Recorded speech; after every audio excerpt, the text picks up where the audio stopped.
Welcome to the Retro Blood.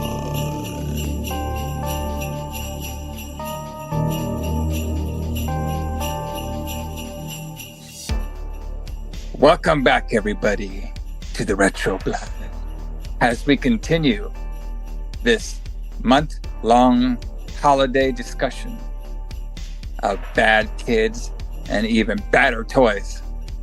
Up next, if y'all like a horny preteen, if y'all like a bear who's like supposed to be evil in his head or real, or I couldn't really figure it out at all, if y'all like your films to be overly edited, if y'all like a kid who throws people in a pit full of trolleys, is that what they call them? Trolleys or trolls? Wasn't it Trologs or something like that? Yeah, Trollocs. Yeah. Some fake name. It's Trolls, brother. Don't fake me. If y'all like the kid who gets his comeuppance at the end, kind of, then this is the holiday review for you, because the Retro Blood's talking all about The Pit. The Pit. This was something else, wasn't it? This movie fucking sucked. All right. I was so bored watching this. Okay, Like, so this is I might disagree a little bit. I didn't think it was terrible, but yeah, it was dreadfully boring. I thought it was terrible. It was like, okay, let's make a monster movie, but we don't have any money for monsters. Yeah. Well, we kind of did. We had those little trolleys deals. But but when we finally got to see them, it was literally just people in like a fur outfit from a distance, and we never got to see a whole one. Kind of. Wait till you hear this this piece of business I'm gonna be talking about in the Who book this shit of who got inspired by the little trolley things, which is a very stretch. All right, when I talk about it, but yeah, I mean, we kind of saw those little creature demon trolley deals, and we got some history about them. Mm-hmm. All I could think was the actress who played the aunt. Yeah. Was probably the worst actress I've ever seen. Like she made like porn acting, like she made porn acting look like fucking Oscar winnings on here.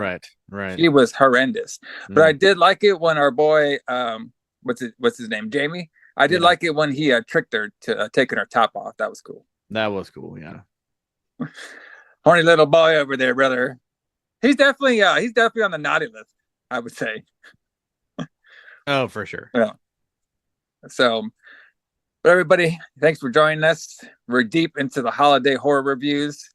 If y'all noticed, my voice is sounding a little different. We have been having a little technical difficulties when it comes to my microphone. It's some weird, strange thing. So I'm recording my voice through the Zoom. So that's why I sound a little robotic. You know what I mean? Yeah. More than usual. More than usual, yeah. So we're recording in a different way just to be able to get the show out to the people. But can't let you down. Hopefully by next week when we do Puppet Master, we'll be back on form. And I'm hoping I'm going to talk to Alison about this at the end. Is hopefully on our Chucky episode we might be doing something special because that's our Christmas episode. Maybe we'll see. So we'll see. Well, I guess Christmas and New Year's episode that one would be. But like every Retro Blood, like I said, we're gonna get into the pit and everything and what we thought about the pit. But I don't know. I wasn't overly impressed by this story. Just I don't know. It just wasn't really hitting for me. I just thought it was kind of boring. And I thought the kid, like he was a pretty good actor and stuff, but I guess character was just like so outlandish. Yes. So, speaking of outlandish, let's get into the holiday stout reviews that we got going on for this week. Alison, I'll let you go first. Drink some good old beer. So I kind of cheated this week. So the what we talked about was stouts and dark beers. So I'm drinking a bitter, which is kind of a dark beer. So I'm drinking Green Man ESB. I'm going to pour that into a glass right now. There we go. And but But yeah, I got a 6-pack of these in cans. I really like bitters, and I really like the ESB from Green Man. I like Green Man stuff. Green Man's a local brewery to us. So if you're So in the bitter, what does that mean? I mean, it's just bitter. yeah, it is. Yeah, so it's like how would you describe how could I describe it? So a bitter is a type of pale ale, but it's not like an IPA where it's like super hoppy. It's really malty. Yeah. The ESB, the extra special bitter is like a dark amber kind of in color. So I'm trying to think of most bitters. Most of the time, bitter is a term you would incorporate you would find in like England. England drinks a lot of bitter. I'm Okay. trying to think of an American. You seem bitter. very English, at times. I do seem pretty English at times. I'm trying to think of an example of an American bitter, but I can't think of one right now other than the one I'm drinking. Most bitters are, I believe, are craft beers, like the one from Green Man. Well, you got a little bitter. Yeah, you know what I mean. I'm like, a little bit bitter. I'm pretty sure, like our boy, Jamie, he seemed a little bitter. Yeah. When he wasn't getting his his fucking babysitter, mm-hmm. who was supposedly the best at taking care of troubled teens. That's what she specialized in, even though she sucked at everything he did. Yeah, she was really bad at that. I was like, maybe she just lied on the resume. We've all done that, I guess. Yeah, exactly. So, but I'm actually gonna try this one. Are you drinking it right now, or yeah, I'm drinking it right now. Okay. Cheers. I didn't hear the pop. Oh, it's on there. Okay. Well, mine is pretty interesting. So this one is a stout, but I never had this. But maybe you can explain this to me. I'm having Okay, so this one is called. You'll like this, Alison. Mm-hmm. Everything Naughty. Okay. That's what the beer's name is. Yeah. Okay. It's from Brewery Amagang. They're from Cooperstown, New York. Okay. And this is a white chocolate imperial blonde stout. Ooh. Now, what the hell does a blonde stout mean? So you've never had a blonde stout before? Yeah, I could imagine. Yeah, my buddy Chris my buddy Chris Whaley makes a blonde stout, I believe. So blonde stouts are stouts that are light in color. Okay. Essentially. So it's really unusual to see one. It'll like, have you poured it yet? Or have you looked at it? I just did my first sip. Okay. So a blonde stout will look like an IPA, but it's a stout. Oh, okay. Interesting. It's pretty good. Yeah, it's very interesting. It's not as dark. It doesn't taste as dark as a normal stout. No, because it's not. Like if you poured it out, it would look like an IPA. Like, this reminds me of coffee tasting or kind of vanilla tasting. Yeah, like vanilla tasting. It kind of reminds me of like when you have like dark chocolate or white chocolate. Yes, exactly. It's like white. Yeah, it's like the equivalent of white chocolate. Yes. But I guess there's white chocolate in there, so that makes sense. Yeah, and a lot of times, what's the ABV on it? How much alcohol's in it? Bro, this shit, I ain't playing around because this is the pit episode, brother. We're deep in the holiday season. Yep. 9.5. That's pretty typical, I think. A lot of blonde stouts have really high ABVs. Blonde stouts, there's some controversy about blonde stouts because some people think that's not a true style of beer, but it is. Yeah. Sometimes they call them golden stouts. But yeah, blonde stouts are good though. They're really unusual though, so finding one's really odd. So, this one was pretty cool. Yeah, the can's pretty cool. It has a bunch of like elves just like fucking up shit. Right. Kind of cool on the can. Just like hanging around and stuff. It's a very cartoonish, and it does have a story to it. So check this out. Okay. The beer is inspired by the naughty elves. Okay. So the story says the naughty elves were spotted in Cooperstown not long ago, full of mischief and mayhem, which left us much to our delight, with an Imperial Blonde Stout, everything naughty. A stout that confuses the eye and tantalizes the taste buds. It has notes of rusted. Rusted. I hope it doesn't. There might be some rusted. Tastes like rusted nails. So it's roasted coffee. Roasted coffee. And white chocolate, complete with a brilliant gold hue. Mm-hmm. This rich stout is smooth and velvet with classic stout flavors. Oh. So thanks to the naughty elves of Cooperstown, New York. Shout out to anybody listening from Cooperstown. Mm-hmm. Your beer is pretty fucking good. I like it. You know what I mean? I don't need a whole traditional stout and shit. You know what I mean? I like a little bit of the coffee and flavors in my stout beer. So I'm a little bit more of a dessert guy. You know what I mean? Like those dessert stouts. Mm-hmm. Yeah, this one's pretty good. It's part of their Oh My God series. So I'm not sure what else that means. Is there like a Santa fucking somebody part of the series? I have no idea. Maybe.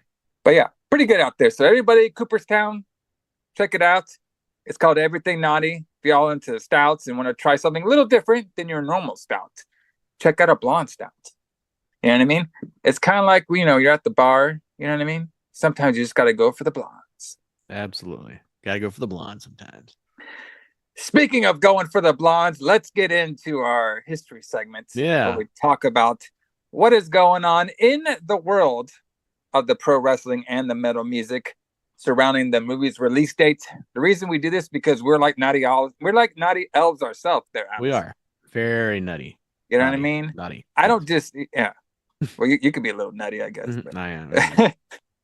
But we like to cause some mischief around here. We don't like to just talk about the horror movie and wherever the hell this piece of shit was played. Okay, we want to talk about what's going on in two of our favorite subjects, metal music and pro wrestling. So yeah. So the first thing we're going to talk about is the Canadian release date. Yes, this is a Canadian horror movie. I guess it shows for the bad acting, I guess. What other? Well, has there been a lot of horror movies come out of Canada? Oh yeah, remember we've talked about them a lot. But they're filmed in Canada, but they were like actually Canadian production. Yeah, remember we talked about all of those tax. The tax ones. Yeah, the tax evasion. But they were filmed and directed by movies. They were filmed and directed all by Canadian stars and everything. Yeah, but I would be surprised if this was not a tax shelter movie as well. Yeah, from when it was made, because it's 1981. But it was actually filmed in Wisconsin though. And near Fond du Lac. Yeah, Fond du Lac. There you go, brother. So, some history I found when it comes to the metal music. It happened about 2 days after this movie premiered. And that is the one and only Saxon. Yeah. Back here on the Retro Blood. They performed on October 25th, 1981. They performed, I guess, two new songs, I guess, at this particular time. Midnight Rider and Never Surrender live at the Hammersmith. Yeah, because that's the day their album came out. So that's the day that Denim and Leather came out, which was the last album with the classic lineup of Saxon. So Pete Gill, the drummer from Saxon, he left the band after this, and he would join Motorhead a little bit later. But they made Saxon. So Saxon is like, we've talked about Saxon before, but they're like one of those bands where they have a classic trilogy of albums, and then after that, their albums are still good, but not as well respected. But the previous two albums, the trilogy consists of Wheels of Steel, which I think we've talked about before, Strong Arm of the Law, and then this album, Denim and Leather. And this album is a classic. If you've never heard Denim and Leather, you should listen to it. But yeah, they played they played Midnight Rider and Fire in the Sky. Yeah, Midnight Rider, Never Surrender. Never Surrender. Yeah, so those are all really good songs. Every song on this album is really good. But this is definitely a classic Saxon album, and they were playing at the famed Hammersmith Odeon, where part of Iron Maiden's Live After Death would be recorded 3 years later. There you go. But yeah, I've always wanted to see a concert at the Hammersmith. It's still open. They call it something different now, but the building is still there. But yeah, it's like a classic, concert venue in London, which I've always wanted to go to. But yeah, Saxon's awesome. Did you listen to any of this album at all? I didn't have time to listen to some of it. Fair enough. But we did hear. We jammed Saxon on here We do. We a have couple of before. times before, yeah. But yeah, I mean, good old stuff. Definitely, they're not as recognized, I guess. No, they're not as well respected as some of the other bands, but they're definitely not as respected as Iron Maiden. But they came out of the same kind of situation as Iron Maiden was in. So yeah. Now Saxon is a fantastic band. They just didn't have the lasting legacy as some of the other bands did. I don't think, but they're a great band though. Now, do you think our boy Freddie, who was throwing around the football, do you think he was a Saxon fan? Oh yeah, he definitely was. You could tell by his hair. Yeah. I mean, Jamie, start cock blocking our boy Jamie in here. Yeah. All right. Absolutely. What was his plan for that? Interesting. Yeah, that was really weird, right? I have no idea what he was trying to do. So, but yeah, we'll play a little bit of Saxon for everybody here at the end of the show. I'm trying to switch up the format a little bit. Like, I know the past couple weeks I haven't been playing the song because every time we do, we get dinged on YouTube. We do. But I'm thinking about doing a different format for YouTube going forward now. So okay, we'll get the songs back for everybody because I know you all like that. So what I'm going to talk about when it comes to the pro wrestling, June 4th, 1983 was the release date for this movie in the United States. Apparently it was by New World Pictures. I don't know what kind of back alley or screening this is on, but I guess it's there. So what I'm going to talk about is one of my favorite promotions during the 1980s, and that's WCCW, brother. World Class Championship Wrestling. And they actually aired their weekly TV show on this date, June 4th, 1983. I did get to watch some of it. And I thought this was really interesting because the whole show was built around David Von Erich taking on gorgeous Jimmy Garvin. Forget this, the Texas Heavyweight Championship. The leader, the ruler of all of Texas is on the line here tonight. What stakes? What stakes? And during this particular time, the belt has been held up about 3 times. So this match doesn't have a winner on it. Like, there's not like a champion going into it. So whoever is going to win is going to be the true Texas champion. And Jimmy Garvin was the champion of Texas for a while. And everybody in Texas did not like him being the champion because you know why, Alison? Why? Because he's from Florida. Yeah. Can't have that. Yeah. Can't be the Texas champion if you're from Florida. Exactly. Not like our boy David Von Erich, who was born and raised out of Denton. You know what I mean? Yeah, he's Texas through and through, man. Bro, you should have saw this vignette though. he was out there with the interviewer guy on his ranch. Yeah. And probably the best said about the Von Erich's ranch, the better. Best not said about it because of what's going to happen a couple of years later. True. But you see him out there, David, riding a bunch of horses because he's a true Texan boy. He's a true Texan cowboy out there. And he's talking about how, he grew up in Texas. He loves Texas. He's a Texas man. And he said, he has a good old horse ranch out here, but the dream is to get an even bigger horse ranch. Right. They're all doing horse riding out there. Everybody's so peaceful, so happy. He's like, yeah, I'm gonna get that Garvin because he's not a true Texan. He don't like Texas. He's from Florida. Yeah. All right. And there's scenes of David also too, obviously Jimmy Garvin had a Precious, I believe it was at this time, and there's scenes of David spanking her. So you can't show that today.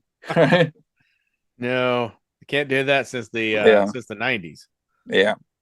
So basically, right now, this is like when I was watching this episode, we're very deep into the Von Erichs versus Freebird rival. Yep. Okay. So one of the other matches I watched was it was Michael P.S. Hayes versus the modern day warrior, Kerry Von Erich. Good old match. Back and forth. I mean, the crowd was going crazy pretty much the whole match because anytime you get Kerry in there and Michael Hayes, I mean, they're pretty they're like the top. They're like the top two of the territory, basically. And they're going at it and everything. And eventually, there's this whole smosh. Kerry picks up the win, but Michael Hayes doesn't think Kerry can find a partner to challenge him and Terry Gordon to their All-American Tag Team Champions. Chip. All right. So that was going on with them.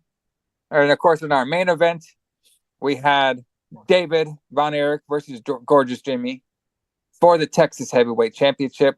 Back and forth match, very long match. Had to go like at least 30 minutes. And eventually there was a smosh. And guess what? The match ended by Alison's double disqualification for the vacant. Have you ever seen that before? There's a vacant championship. This match is to determine the leader of Texas. Right. And they both got disqualified, so there's no leader to Texas anymore. What are we going to do? What are we going to do? So now it's vacant. So it was a vacant title going into it, and now we have no winner. So what do you do? Do you have another match? Yep, I guess it's just going to have to be another match between the two. And Jimmy. Yeah. Garvin was complaining about that. Okay. All right. Like, it gets screwed. And then the guy was like, well, yeah, the Precious come in here to do this. Like, no, she did. She didn't screw nothing up.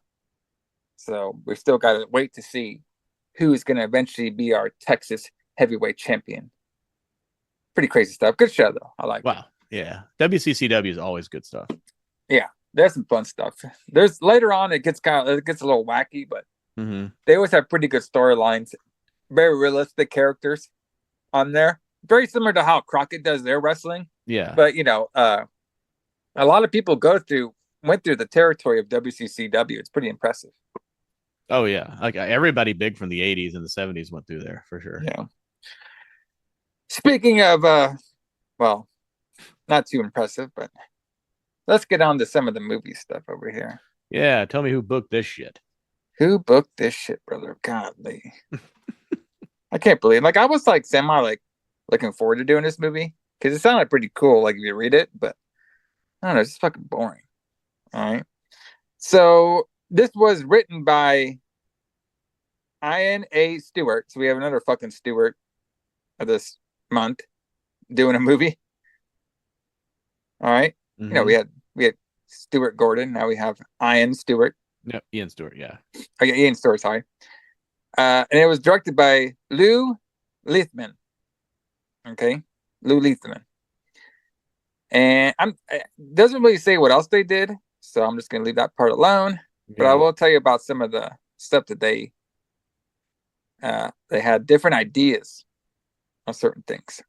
Okay, so apparently this was actually a book. Really? Okay. So the original screenplay was novelized by author John Gollett under the title Teddy. No, not that Teddy. The Teddy with the guy from Family Guy on there. No, not that one. Different one. And it was written as much darker, more serious horror story, which I think it could have been. Probably would have worked out better. Yeah, because what this is like this is a novelization of the screenplay. But the screenplay seems to be significantly changed from what he wrote to what they actually filmed. Yeah. Yeah, the original screenplay differed greatly from the final draft, obviously. According to screenwriter Stewart, besides being a much darker, more serious movie, the Trogs were supposed to be entirely in the mind of Jamie character, the Jamie character. These changes were supposedly made by the director, Lehman. Right. So Lehman is the guy's like, they can't be on the kid's mind. They have to be real, brother. Come on now. We got to make it a shoot. Yeah, they got to be real. It's got to be real. Check this one out. You'll like this, Alison. So the director's wife, Lehman's wife, refused to let him shoot the nude scenes. Come on now. That's the best part of the directing. What the hell? Right. So somebody else had to shoot them. She wouldn't let him go shoot the nude scene. Wow. Okay. So the screenwriter shot this. Yeah. So Stewart shot them instead. Little horn back. Awesome. I wonder if Stewart was basically like Jamie, just creepy. Maybe. So the only shot, check this one out. This is also a little weird too. The only shot involving nudity that the director was allowed to film was the skinny dipping scene, and only because the actress in the skinny dipping scene was his daughter. Okay, interesting. Weird. Okay. And the wife, okay, tell me how this works out. And the wife didn't want anybody else seeing her naked during filming. Well, fucking, I hate to break it to your wife. All right, but everybody in the theater saw her naked. Yeah, everybody in the theater. This is like 40 years later when I saw her tits. What are you gonna do about it? Right. Okay. I think it's really weird when directors use their own kids in movies where. Well, we've seen that a lot. We have, but not just use it, but like when weird like sexual things happen. Yeah. And it's their kids playing the part. Like Dario Argento did that a lot with his daughter. Like, you know. But yeah, anyway. Well, it's easy to tell them what to do, I guess. I have no idea. Keep it in the family. So Sammy Snyder was the kid who played Jamie. He was 14 years old at the time this film was shot. Apparently Snyder would go out disco dancing at the Beaver Dam, Wisconsin on those days off. How does that work out, Alison? Oh, I don't know. Sounds fun. So they're like 14-year-olds just go disco dancing? Sure, why not? It's 1980. Got to go disco dancing, man. So they use about 50 locals. I'm not sure where. From Beaver Dam, Wisconsin, worked on this movie as well. I guess they're crew members. That makes sense. So the original trial costumes were denied, not realistic enough. So new costumes were created in Los Angeles, and the interior pit scene were shot on a soundstage in Toronto, Ontario. So these were the better costumes. Yeah, these were the better ones. Holy shit! I'd love to have seen what they looked like originally. We dark them out, put some yellow in their eyes, and see what happens. Wow. Bro, okay. All right. The troll who attacked the director's daughter, though, like that one looked totally fake. All right, man. Whatever. So we had so the only acting role for Jennifer Lehman, who was the director Lehman's daughter. Yeah. All right, was obviously, according to the cameraman Fred Guther, when Jennifer found out her father was hired to direct the horror movie, she begged him for a part. But the only role that hadn't been cast was for Karen. Yeah. And it involved full nudity during a skinny dipping scene. Jennifer still quickly agreed to do it. The day of the filming, after Jennifer stepped out of the lake and removed her bikini top and then bottoms, her father turned away and told her to put her bottoms back on because he changed his mind and she would only be topless. Can't be full nude, brother. You're my daughter. I don't want to see that bitch. Wow. Right? Okay. So the cameraman said she stood there and stark naked in front of him, and her father for a few months wanted to know why Lean changed it until she finally slipped her bottoms back on. Wow. Cameraman said it was a weird situation, but not much weirder than the rest of the film. Yeah. This was a strange one. Like, I don't know why, this is like some taboo shit. Yeah. Some there's like some like stuff with this kid and what he was saying and doing. I was like, God damn, this is the horniest fucking kid I've ever met or seen or whatever. Okay, this is a huge stretch. Okay. There's no way. Okay, okay, I'll just say it to everybody. It has been suggested by who I have no idea now, that George Lucas took the inspiration for the design of the Ewok characters in the Return of the Jedi from this pit monster trolls in this. There's no way George Lucas was watching this piece of shit to figure out he's going to do Ewoks in this stupid fucking movie. There is no way that could possibly be true. No. Where's George Lucas? All right, I need to do an interview with him and ask him, hey, did you get that Ewok shit from this fucking the Pit movie, brother? He's gonna look at me like, "What the fuck are you talking about?" The pit. I would, if I could meet George Lucas, I would definitely ask him that question. I'd be like, "Were you influenced to make the Ewoks?" I mean, we know that that's not true. So I'm a huge Star Wars nerd. I know a lot about Star Wars. Yeah, and we know that that is not true because originally, he wrote one big long movie, but he had to cut it up into 3 parts. And the original ending to Star Wars, the Return of the Jedi part of Star Wars, they were going to end up on the same planet that Chewbacca is from. So they were going to end up on the Wookiee planet. But he didn't want to do that by the time he had to make 3 movies. So he took the Wookiee idea and he cut them in half and made them Ewoks. So that's why the Ewoks look the way they do, is because they're supposed to be like, they were originally supposed to be Wookiees. So I know for sure that this is not true. It may be true from a certain point of view, but it is definitely not the reason that he picked the Ewoks, for sure. I know that for a fact. Well, Alison, we will not know unless we go to a Star Wars convention and we ask 2 questions. I have 2 questions now for my Star Wars convention. Right. I'm gonna ask George Lucas, hey, did you get your idea for the designs of the Ewok from the pit? Right. Then I'm gonna go with the Mark Hamill. I'm like, Mark Hamill. What kind of drugs were you on when you made the Guyver? That's what I want. Have you ever seen that Guyver? Yeah, we have. So we're gonna have to do that on the Lights Out because that is such a strange movie. It is very strange. I'm gonna have to like slide that in like one of these months. The Guyver and everything. Yeah, we gotta make it fit a month because we have to do that for a Lights Out at some point. God, it's so fucking good. It's good. Okay, anyway. But yeah, I mean, super stretch. I don't believe that at all. But yeah, like let's say this was on a 900,000 budget Canadian. Yeah, probably be like super fucking expensive now. All right, let's see what we got here. So one of the things too is also Stewart's original screenplay was a little different too. Jamie was going to be 8 or 9 years old, and the Tralalogs were fragments of his imagination. Okay. So, like we were saying, like it was going to be more about the kid's imagination than it was like being a shoot, being real. Yes. Yeah. And it kind of implies that at first because you don't ever see them, so you don't know if they're real or not. Yeah. So, but yeah, it semi implies that, but there was since the other characters like deemed it to be real, they were real. They were just born in his imagination. So, but also too, when they were filming this movie, the movie was also under the alias of Teddy. Because our Jamie had a teddy bear that talked to him to do evil things. So, but that's a little bit about the film. But everybody, I say let's crack an open another beer. Yeah. Let's get our 3rd round of presents opened.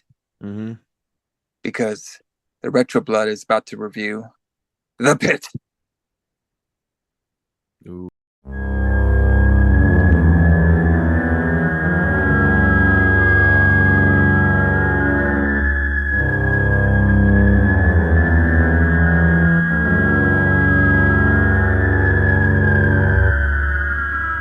But not nice people. Oh no, nasty people. And we know some awfully nasty people, don't we?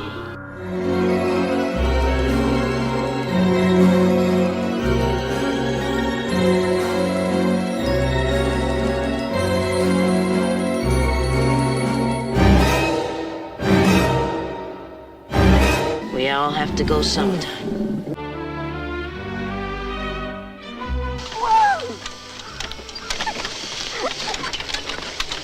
He's going through that difficult stage.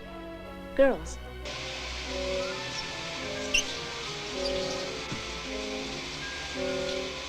Now don't let that little perv get to you. Miss Livingston. Yes, you know. Oh, Miss Miss Livingston. Pretty awful mess. What's left of her?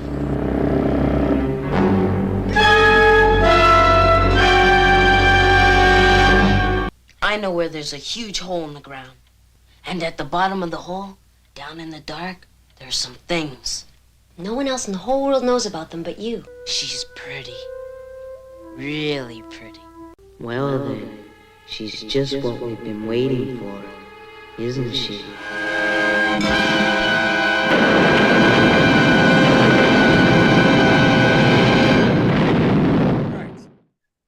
So we start off the movie with some kids at a costume party.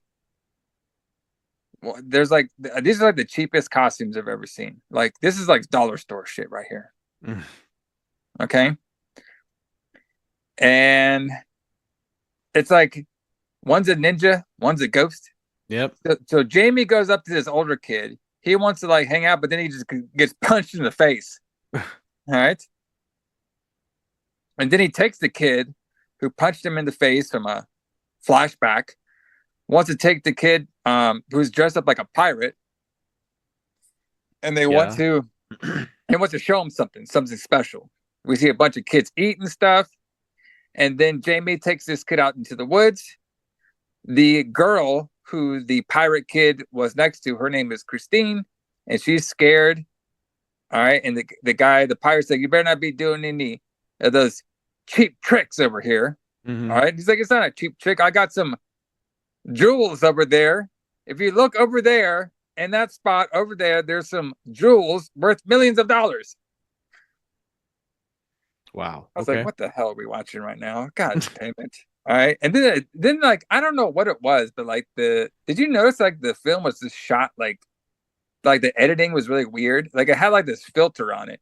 Yeah, I noticed that too. I'm not sure like in the 80s if they have, because I've used that filter before, the one that they used when we see like it is kind of like a more of like a monotone kind of filter on there. Yeah, they did for the editing, but I don't know if it was just like maybe the way their camera was, because I don't know if they had those like monotone like effects. Like I don't know if like in the 80s, early 80s, if they can like, you know, work with like color tones and stuff on their films. Well, didn't they actually film? They didn't have to like what's the word I'm looking for? Didn't they actually have to filter the camera when they shot it? I guess, yeah. But I don't know. I'm not really sure how. Like me, like on film. Like on mine, if I did that film, if I did a scene, I would put it into my Adobe. Oh, and then there's actually like filters that we can use to make it look like this. Well, of course. Yeah. So I'm just kind of curious of why they went to this direction with this way. It's very weird. Well, yeah, but because I mean, back then you had to actually know what you were doing. Now you don't have to know what you're doing anymore. Listen, brother, I know what I'm doing. I'm not saying you don't know what you're doing. Bro, that's not what I'm saying. I'm just. If I made this film, first of all, it'd be way cheaper. I don't have to use 9,000 Canadian. Right. If I had 9,000 Canadian, everybody. That's not a lot of money, by the way, but yeah. I mean, it is for us. It's enough. It's enough for 3 tit shots. I mean, I mean, that's still probably more money than all your movies cost, but I'm just, it's still not a lot of movie money, but yeah, I mean, like, you know, like you had to actually like shoot on film and do stuff to it. Now I've got an app on my phone that I can shoot and it'll look like 8mm film. Aren't you special? I am. I should make a movie. You should make The Pit 2. The Pit 2. Right. Well, I mean, it set it up for a sequel that we never got, so we could just do that. Oh yeah, with the chick, yeah. Mm-hmm. Well, anyway, so the ghost, which is Jamie, pushes that pirate dude in the pit, and that's when we get the intro. So we get some nice neighborhood shots. Yep. We got some kids writing on the chalkboard. Yep. Which is Jamie. He's the one writing on the chalkboard. He actually asks the teacher something. The teacher's like cuts him down. All right, and then apparently, what this Jamie was writing on the chalkboard for. He had a book that he brought to school that was creating nude photography. So like he either rented a book or took a book with it's not like a Playboy, but it's like an artistic nude book. Right. Well, I mean, you can have artistic nude shots. It's not all pornography, you know. But he brought it to school and he's like, what, 12 or 14? That was his mistake, yeah. And then she asked, like, hey, she asked if one page is cut out. I was thinking about something different. I was like, oh, yeah, that page might be a little sticky.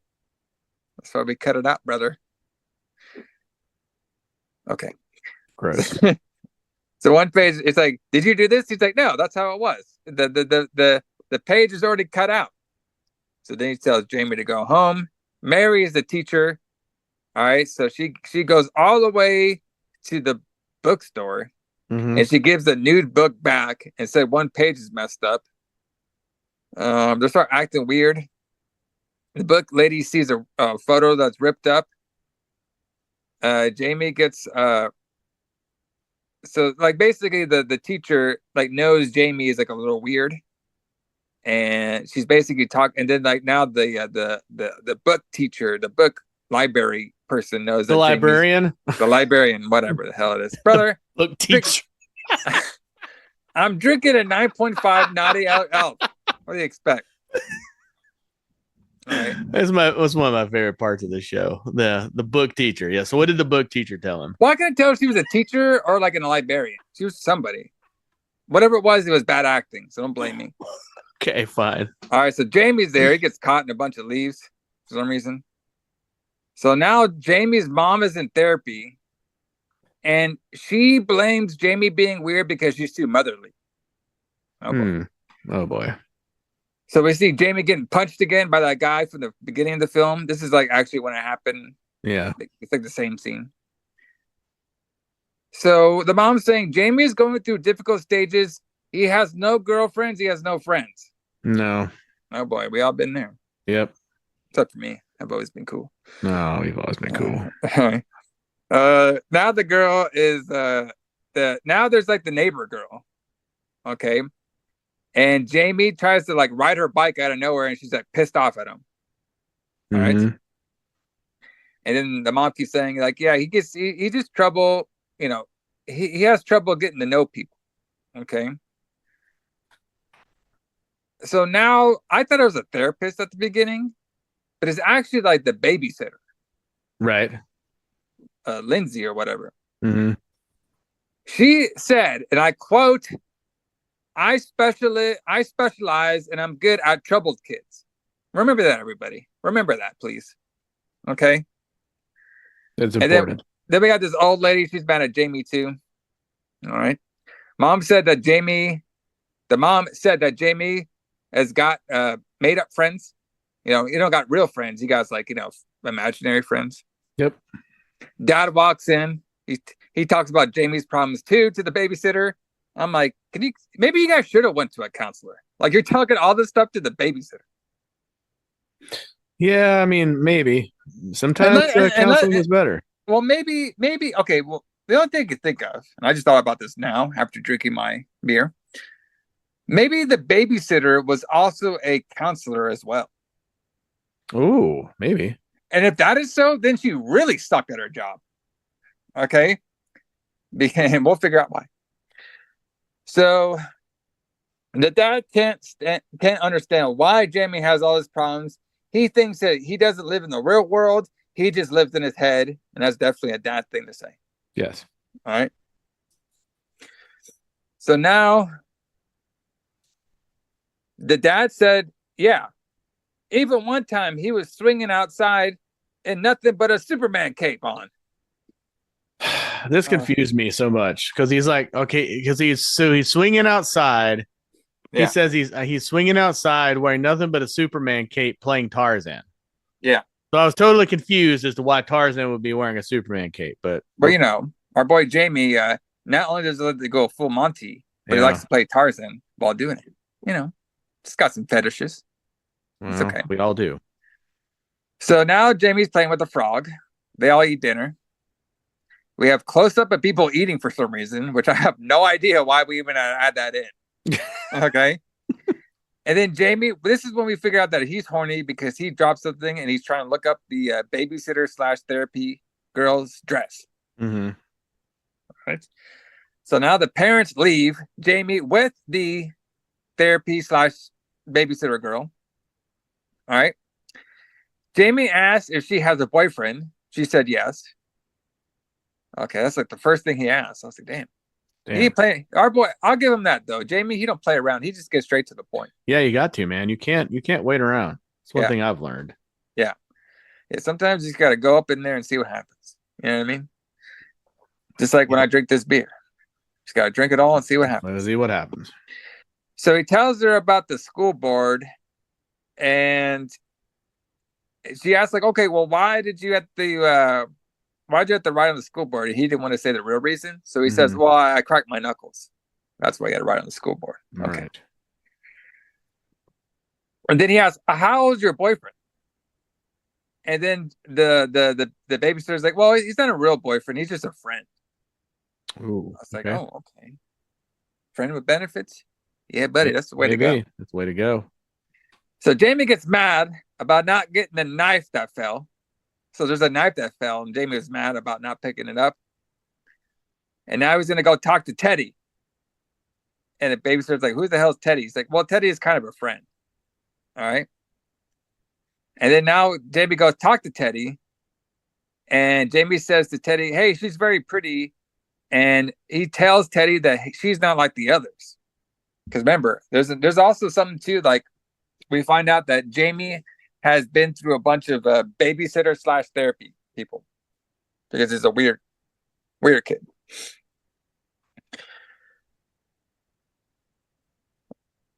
So, and he also tells Teddy she just has a friend, not a boyfriend. So I'm good. I'm in. And then he also says she is what we've been waiting for. Oh, okay. And I'm thinking first, I'm like, why is this even here? Like, what? Right. Why is this even happening? What is going on here? Why am I watching a movie about a horny 12-year-old? Why are we doing this right now? But yes, that's what it is. So now we have Margaret and a girl do yoga. So Margaret, she is like, this girl is the one I was talking about, who's like literally the worst actress I've ever seen. Right. I mean, I don't know where the hell they plucked her out of. All right.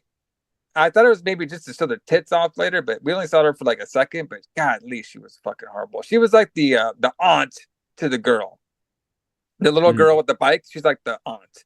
Right. They both do a bunch of weird yoga, and they talk about how crazy Jamie is.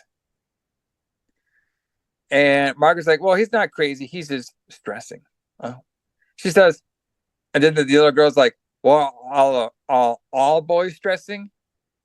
And the answer to that is yes. We're all stressing. We're all paying for your fucking bills. That's why. Oh, come on now. All right. Don't get me started, brother. Give me another naughty. I'll rant about bills and paying it. Yeah. All right. So now the babysitter therapist lady is now putting Jamie to sleep. Yep. Asks what she asks, like, what do you want to know? And so now she leaves, right? And like Jamie tells his Teddy, she will get undressed in a minute. Just wait. It's like, what the hell? And then he asks for water. So,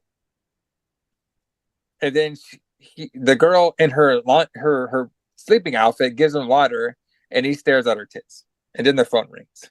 I was like, why are we doing this? So yeah. Because the whole thing seems to be like Jamie's like on the verge of puberty, and he's trying to learn how to deal with like sexual feelings for girls, kind of. Yes, it's a horny preteen. Yeah, right, exactly. All right.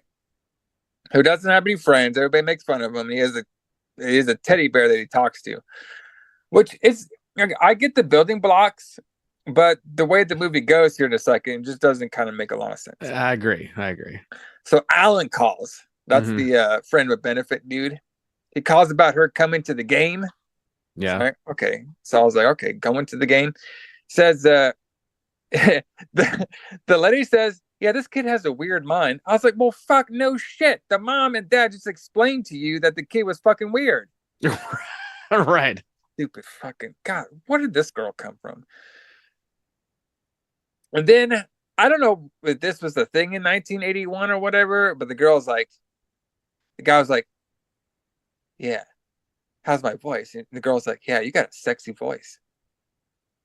I was like, no, he doesn't. He just sounds like some other dickwad. It sounds like a dude, yeah. So Jamie wants to tell her a secret. Okay, the babysitter lady. Mm-hmm. And then, he doesn't tell her that. He tells Teddy, like, hey, I want to tell her our secret, basically. Mm-hmm. And then Jamie watches the babysitter sleep with her tits out. He scares her. All right. And then Jamie's like, well, I won't do anything to hurt you. Okay. He's like, I'm only 12 after all.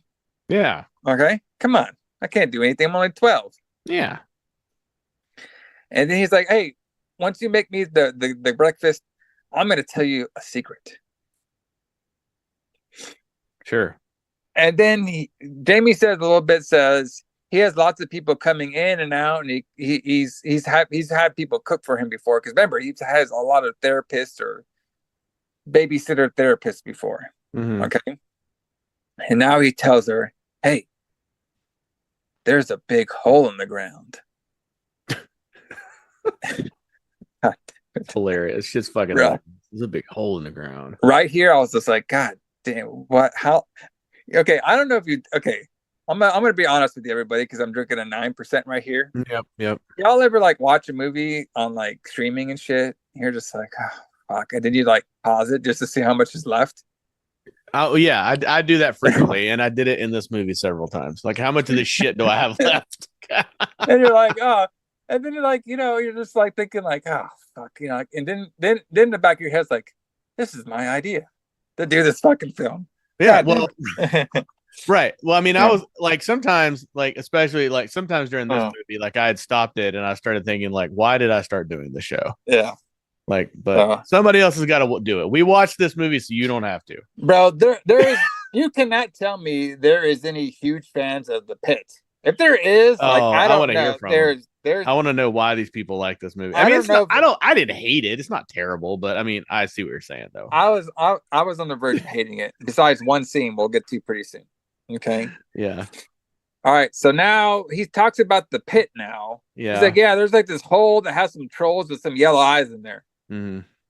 All right, and of course the babysitter, this 12-year-old kid telling all this, and the babysitter was blowing him off, basically saying like, oh yeah, I'm sure there's a pit down there and stuff, because we've already established that Jamie has imaginary friends and he's a weird kid. Yeah. Okay. And he says like, yeah, you could see him a little bit and you can hear him. All right, and he hears them all the time. All right. Yeah. And then he just randomly just runs to the hole. Okay. Mm-hmm. I was like, okay. So Jamie goes to the hole and he talks to him like, hey, I'm your friend. All right. And he's like literally talking to this hole. Okay. Sure. And he's like, hey, do you talk to people? That's what he says to this hole. All right. And then he he's says, literally talking to the hole. He says somebody else knows you about you guys, and she's staying at my house, and she's pretty different. Mm-hmm. Say, oh God. So now the babysitter girl, is not a football game with Jamie. Jamie's all pissed off because he just wants to take the girl and be at home and stare at the pit. Yeah. But now we have the football guy, Alan. Okay.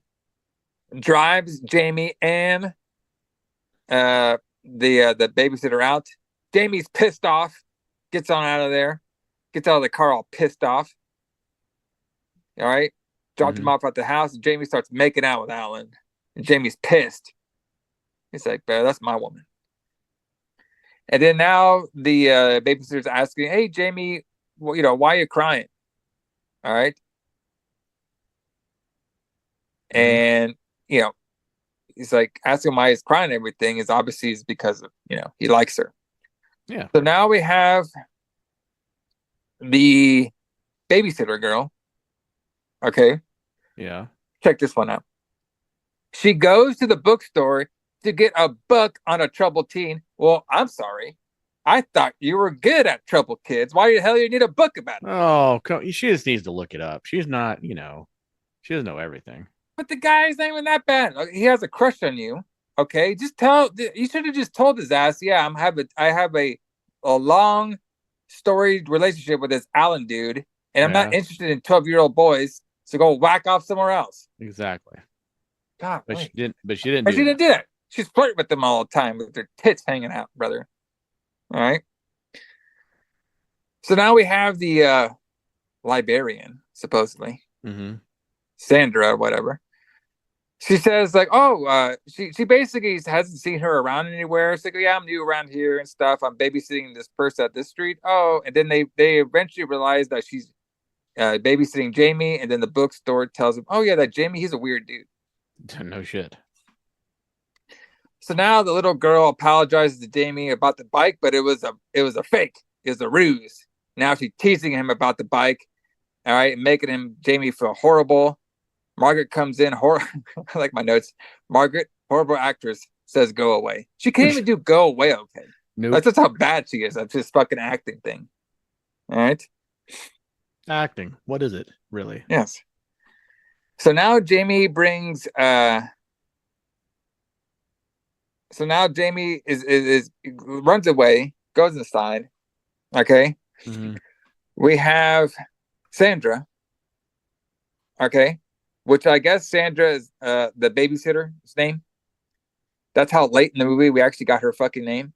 It's like, I don't just say, I could have said her name for the list, but I wanted to tell you guys, they didn't even give us her fucking name until right now. Okay. So Sandra's going through Jamie's stuff for some reason. Okay. And then she notices that Jamie has a nudie magazine and a teddy. And she asked herself out loud, how does this make sense? And I was like, have you not seen every video game nerd's bedroom before?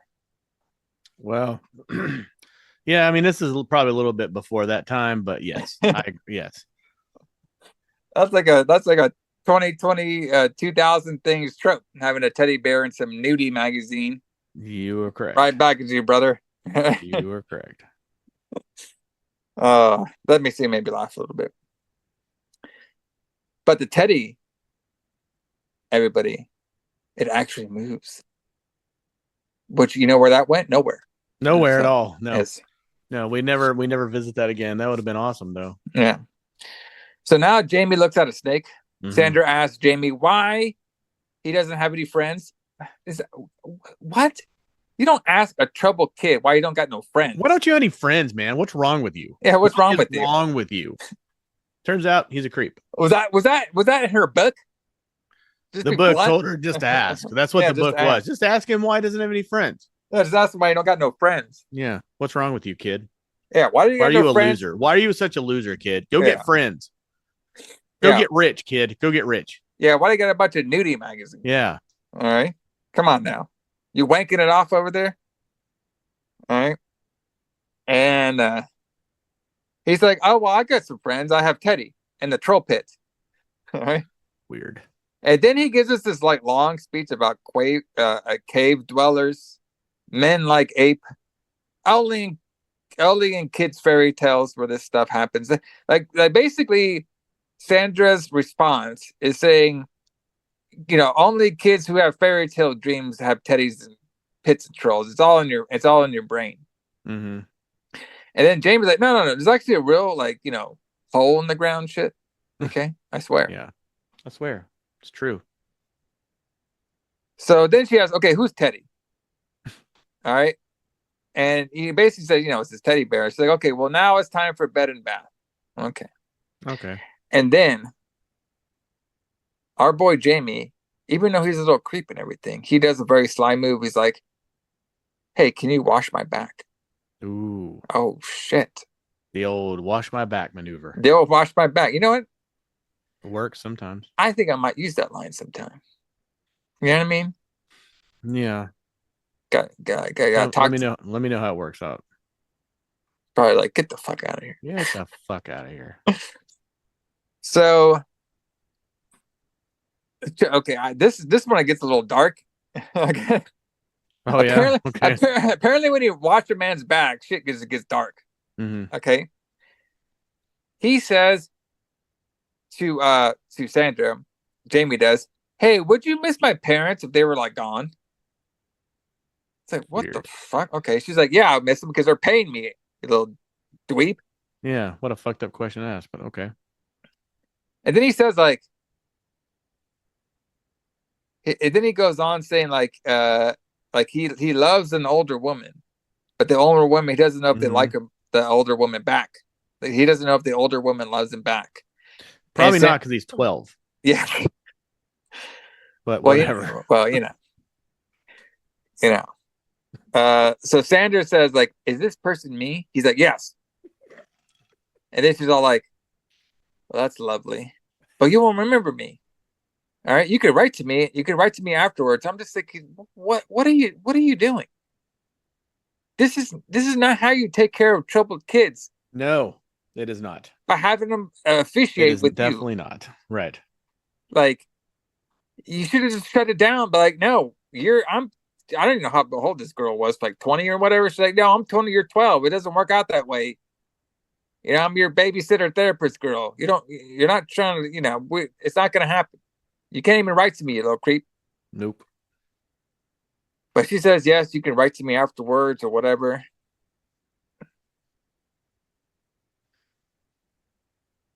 So now, and then he asks, like, then Jamie asks, like, hey, what do you think that they eat in that hole? Sandra doesn't even know. She thinks he's just talking about weird shit again. Right. And then Jamie says, like, yeah, my mom washes my back. And now Sandra's like, oh, that's kind of weird. This is why you don't have any friends, Jamie. Oh, no. Because you say shit like this. And then he says, like, he's like, yeah, my mom washes my back and stuff. All right. And I think she thinks I'm always dirty. And then this is my favorite line, Alison. This is he was all like, do you like washing me? Weird. And I laughed out loud of my notes. I was like, oh my God. This is bizarre. So now Sandra is now jogging with that book lady from earlier. All right. So Jamie's throwing shit to the trolls. Mm-hmm. All right. They talk to Jamie and what he's good at. Like, they talk about Jamie, Sandra and all them. Oh, actually, no, sorry. She's jogging with the teacher, Lynn. Yeah. Okay.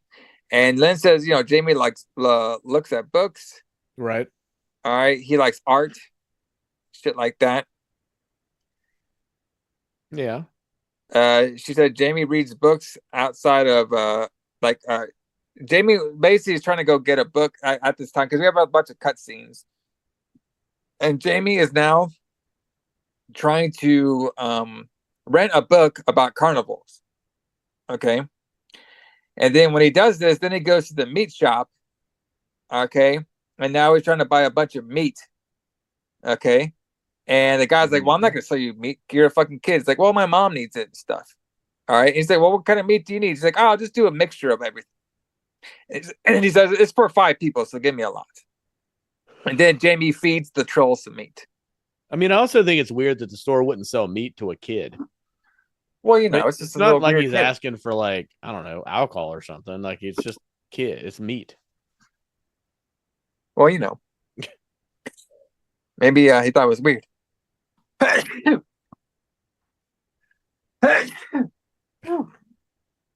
You make sure you edit that out. Get that demon out, brother. And make sure you edit that out. Yeah. All right. Like I said, I'm going through a little cold. See that.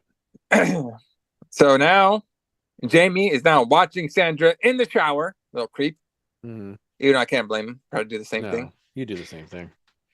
He goes inside the shower. Okay. While she's taking a shower. And he writes, I love you on the mirror. He waits in his room quietly. She screams. I laugh. She's all pissed off. All right. She's screaming at him like, what the hell? Why'd you write that shit in my mirror?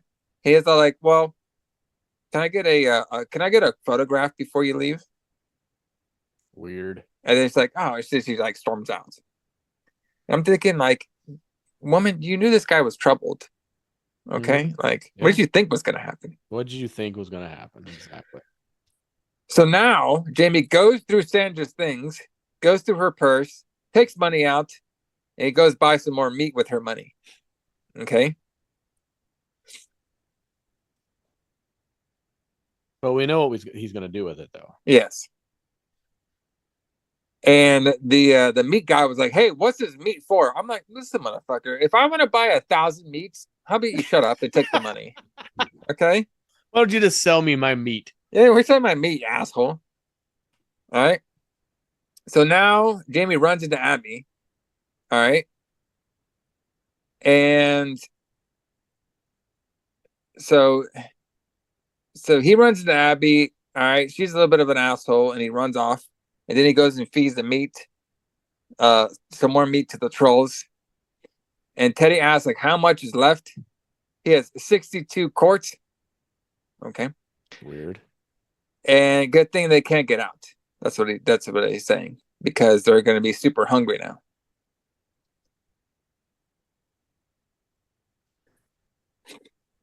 Okay. Mm-hmm. Yeah. So now becomes one of my favorite part of the movies, because I thought that was kind of hilarious. So now Jamie calls the Livingstons, which is that Margaret and her little weird daughter. Yeah. Jamie calls her. He has like a fake voice and says Abby, who was actually the girl's name with the bike, has been kidnapped. Uh-oh. All right. And, don't call the police or nothing like that. And you just got to sit here and listen. All right.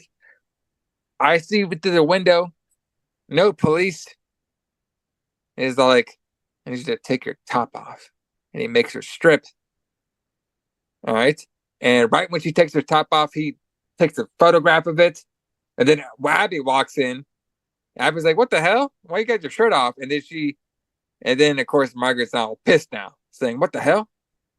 So just by one little phone call, she didn't bother to check the house to see if Abby was there. She just took everything by the word.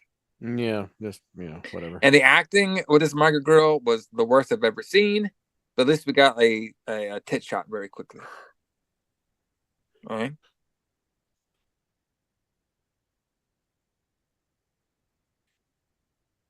Hold on, give me 1 second. All right. Damn. I'm not getting super sick. All right. So now Teddy's going to go look at all his photos that he took. All right. Sandra talks to Jamie outside the house about, hey, we got to be honest with one another. Okay.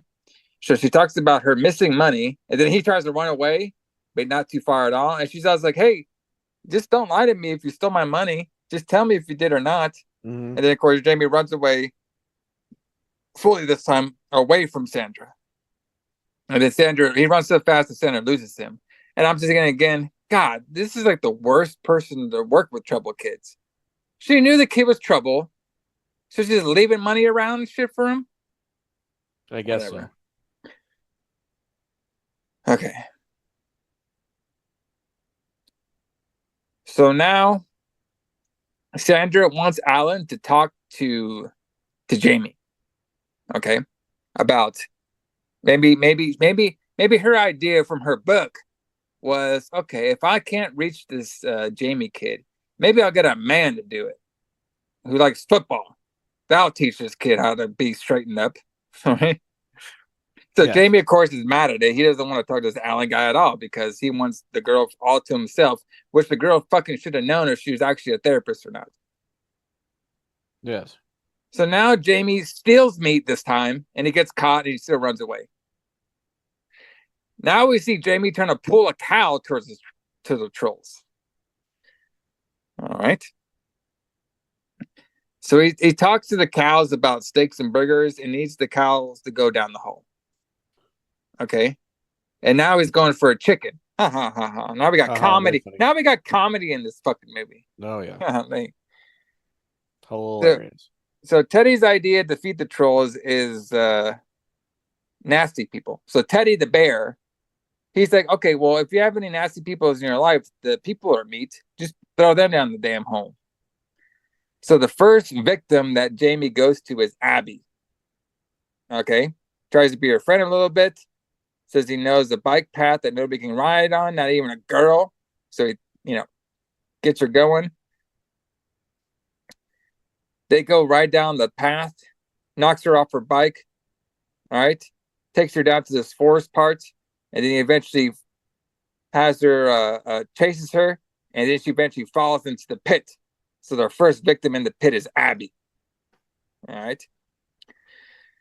Jamie now his second victim is going to be that old lady in a wheelchair. He takes her, all right, takes her away. She's all screaming and everything, and then he eventually throws her down the pit screaming, which was kind of funny. Read the old lady down the pit. Yeah, that was hilarious. And then he says, "Sorry, we all have to go sometimes." Oh, okay. Yep. And now you have to. Now is your time.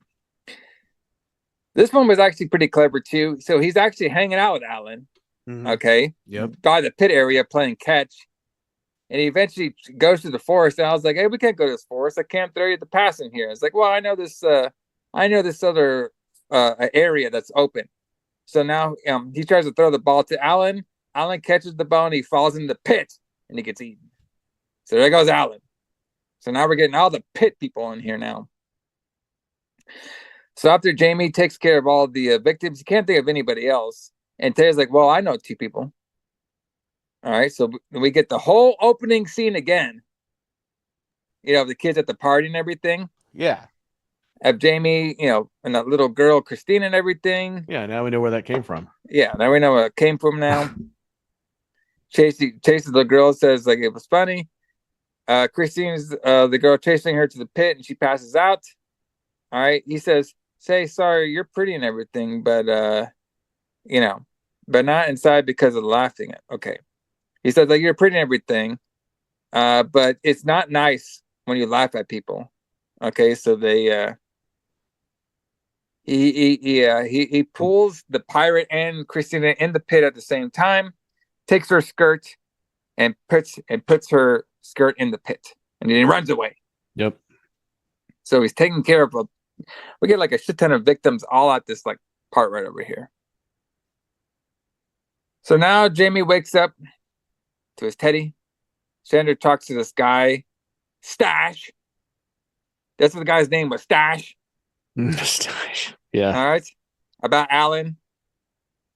All right. She doesn't know where Alan went. I guess like Alan was gone for like a week or whatever. So now she's fucking on this other dude named Stash. So Sandra doesn't play around. She needs a dick one way or another. She's gonna find it. Yep. All right. And then Sandra says, "Oh, don't worry about it. I got Jamie because I can handle him now because I've been reading a bunch of books." I was like, "You gotta be fucking kidding me. You're reading a bunch of fucking books? You can't handle this kid. You've been fucking failing the whole time." Yeah, I didn't damn books. All right. She asked Jamie if Alan ever played football with him. He's missing. Do you know anything about Alan? That's what she's asking Jamie. Mm-hmm. And then like Jamie's like, "Well, I'm not sure what happened to him. It's just because he's not calling you, it's not my fault." And then she slaps his ass. I'm just like, "Fuck, bro! Like, what kind of therapist is this?" Yes, therapists usually don't slap you. Now she says they don't eat chocolate bars. She asks like, "Sorry." He just says randomly they don't eat chocolate bars, and then she asks like, "Oh, sorry, I slapped you." She says, "Sorry, believe me." Says, "You don't believe me." He basically saying like, "Listen, you're not believing me about this curl hole or not, okay?" Nope. And she's like, "No, I do now. I swear I believe you." All right. It's like, "Well, come see me." All right. And she eventually agrees to go see the hole with them. And she agrees. It's like, "Okay, if you stop all this love stuff, we can go down and see the hole." And then he agrees to it. He's like, "Okay, I agree." So Sandra walks in the forest with heels on, which I thought was funny too. She keeps falling around. He shows her the pit. Sandy, this is he says like, this is he says like, "Hey, this is Sandy. This is, there's the pit right here." She thinks they're pigs. And he's like, "No, they're not pigs. They're trillologs. You don't know what a trillolog is?" She sees the yellow eyes. You can see them. "I'm not crazy." That's what he says. "No other person can see them but you and me." So she said, like, nobody has seen these things but you and me. This race is probably 1,000 years old. And then now Sandra, she wants to get the scientists involved. Oh, Mm. bad idea, brother. Jamie's Nope. like, nah, no, they don't work for me, brother. Okay, don't be getting them scientists involved in this shit. Okay, Mm-mm. this is No, our fuck little that. secret. So she was like, hey, she thought she was lying and stuff, slipping, trying to hold on. And then she basically thought he was lying, and then she just randomly slips, and she Yeah. basically slips into the fucking pit. Of course. Okay, and now Jamie's upset, and they eat her ass. Well, they eat her, maybe her ass too, but they eat her. And then Jamie is now crying to Teddy. He's like, I didn't do anything wrong. Not my fault she fell down. All right. Dad's now home and stuff. He reads the disappearance of Sandy. They talked to him. They talked to him about it and said she went off with her boyfriend. Cops are now talking to Jamie about the boyfriends and stuff. Yeah, the boyfriend stash. Mm-hmm. And Jamie's all like, oh, he had like a yellow car or a green car, one of those two. I'm not sure. Yeah, it was yellow or green. I don't know. Yeah, he Maybe. didn't know. So now, and then also too, now Jamie is, I guess he's freaked out because now he sees a dead Sandy ghost in the mirror Yes. who kind of looked like something out of Star Wars a little bit with the Yeah. way they shot it. But that was kind of cool though. I kind of Yeah. like that how I was seeing her body, her ghost in the mirror. Yeah. So now the cop has seen Abby's bike in like this little area. Yeah. And then this cop, can't believe we got to him. He sucked. Cop said he lived here. He lives in this state because nothing ever happens. Now that stuff is happening, I don't know if I can live here anymore. It's like, what kind of cop are you? God.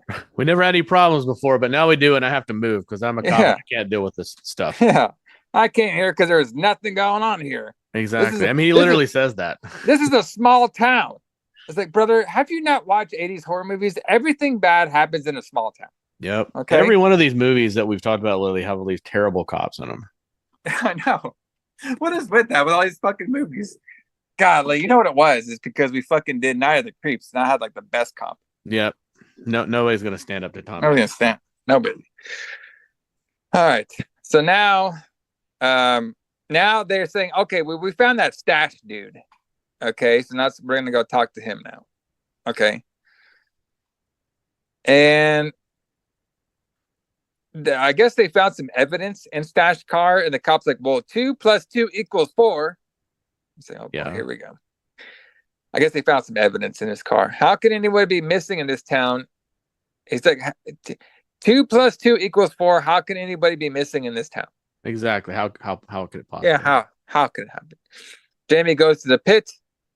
He says, I don't know anybody. I only know nice people now.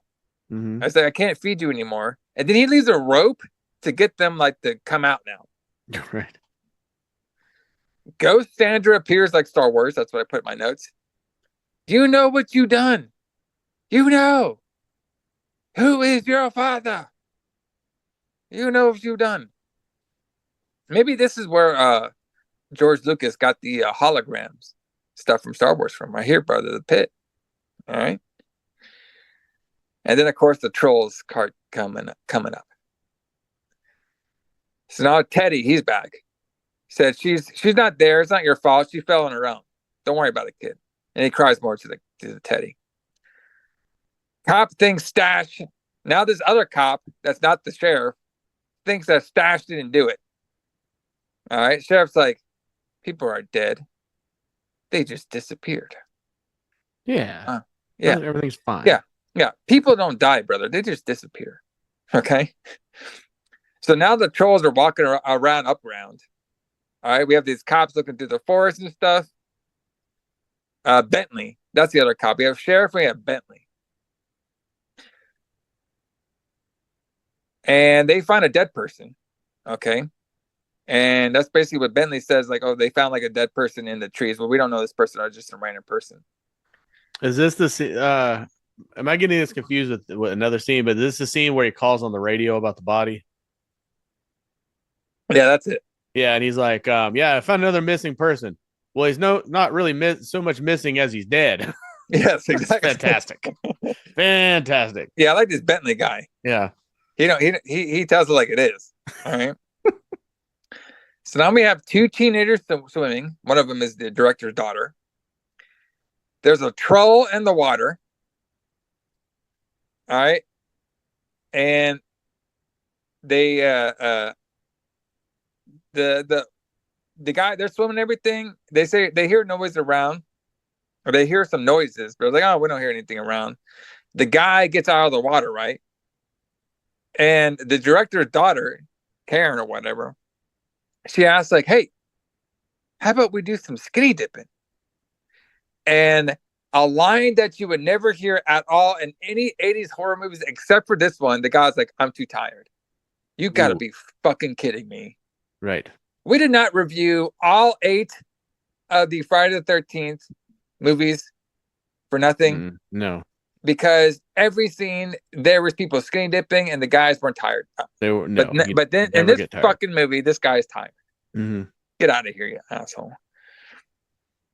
By the way, I was listening to some of those Friday the 13th ones on my long drives from back work and stuff. Those are pretty fun. Everybody check those out. Those are great episodes. Those are great. Those are some of the best episodes we ever did, I think. Yeah. Friday definitely. the 13th, 1 through 8.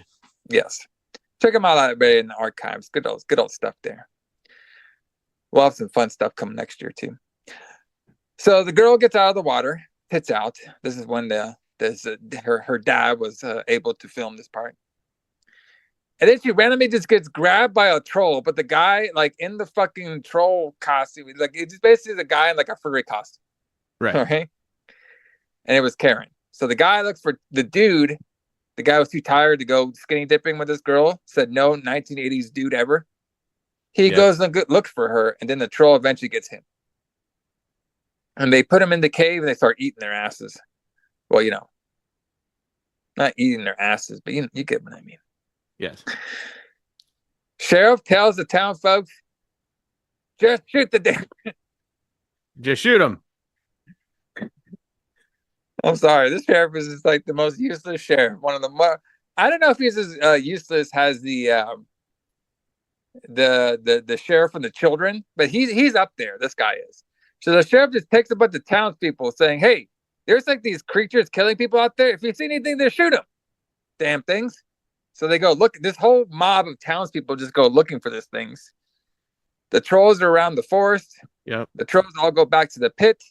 Sheriff sees the pit and starts shooting them all up, lighting them all up though. And they all load on all these fucking trolls in the pit. Mm-hmm. And then they go cover up the hole. And then they tell everybody, oh, it's just a bunch of wild dogs. Yeah. Yeah. That's what did it. Yeah, that's all it did. It was some wild dogs. And we shot them all in the pit. So now randomly, I guess the parents still didn't want to hang out with Jamie. So now they bring Jamie to the grandma's house. Yep. And the grandmas have a playmate for Jamie named Alice. Alicia. Is it Alicia? Yeah, it's Alicia. I thought it was Alice, my bad. So it's her, Alicia, tells her to, here's Teddy. They all introduce each other. He goes to talk to her and stuff. And they are step cousins, and they start chasing each other. And they chase each other to another pit. And they're like, and then of course Jamie sees it. He's like, oh no, there's another pit here. And she's like, yeah, it's troll logs. He's like, yeah, I know. And then she pushes his ass in. Ugh. Swerve. That is the swerve, and the film is over with. Finally. And that is the end of the pit. And we never got a sequel. Nope. And thank goodness we didn't. Because this movie fucking sucked. Golly. There wasn't a lot to this, to be honest with you. There's a whole lot of not to this. Yes, a whole lot not to this. Something else, man. I don't know, man. Like, this one just wasn't hitting me. No, I mean, this was just like cookie cutter, kind of paint by the numbers. Like, we don't have enough money for monsters. Yeah. And these are the better monsters than they were originally when they shot them. You weren't entertained by the pit? No, it was fine. I mean, I didn't hate it. It was fine. Well, everybody, thanks for joining us over here on our holiday reviews. Yeah. 2024. But things are about to pick up a little bit. Everybody and Alison. We are. Because for our review right before Christmas on the 22nd, me and Alison are going to visit the lair of the Puppet Master. Yeah, this is a classic. This movie is great. This movie is so good. So I guess that technically is going to be our Christmas show because it's about 3 days before Christmas. Yeah.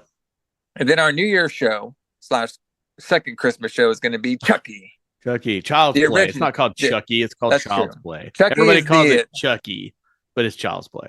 Well, it's weird. It's very interesting about that because the weren't the first two called Child's Play and then they just went to Chucky? No. No? Okay. I don't think so. I mean, it's Child's Play 1 and 2.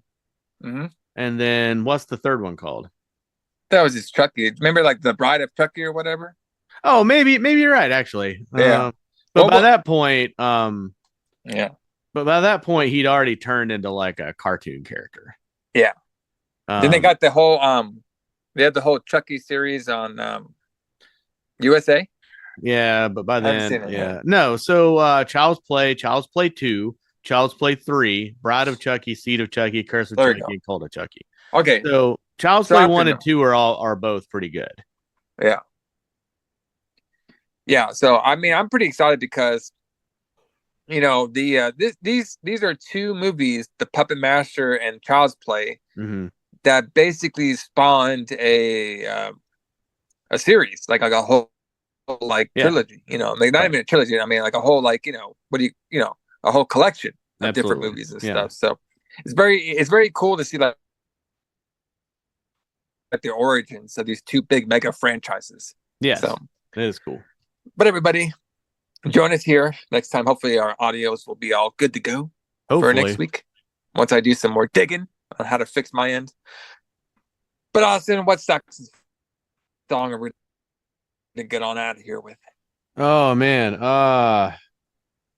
Let's play Never Surrender? Let's play that. Never surrender, brother, because this guy, Jamie, Mm-hmm. before he got pushed into the pit by his step cousin, Alicia, whatever the name was, he never surrendered because He did his not. love for the babysitter / therapist Yeah. would not surrender Nope. his heart to nothing. Yeah. J.H. Alison, James Kline, we'll see y'all later. See you guys.